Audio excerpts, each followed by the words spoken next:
Où va vraiment l'âme d'un pécheur après la mort? Ce que la Bible révèle va te surprendre. Que devient l'âme d'un pécheur lorsqu'il quitte ce monde? Beaucoup pensent qu'elle plonge immédiatement en enfer. Mais qu'enseigne réellement la parole de Dieu? La Bible est claire. Lorsqu'un être humain meurt, ce n'est pas la fin de son histoire.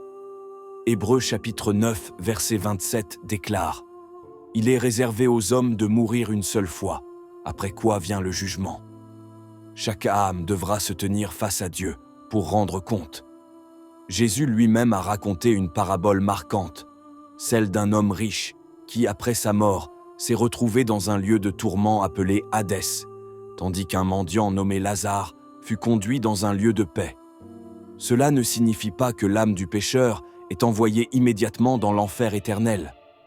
Elle attend d'abord dans un lieu de souffrance temporaire, jusqu'au moment solennel du jugement final.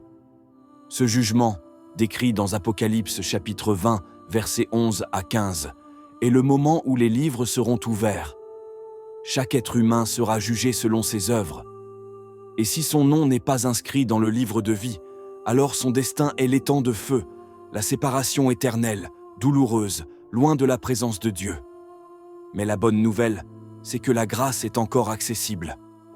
La Bible enseigne que, grâce à Jésus-Christ, même l'âme la plus brisée, la plus éloignée, peut encore être rachetée.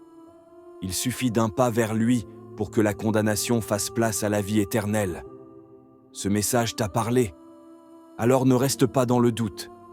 Commente « Vie éternelle » si tu choisis la grâce plutôt que le jugement.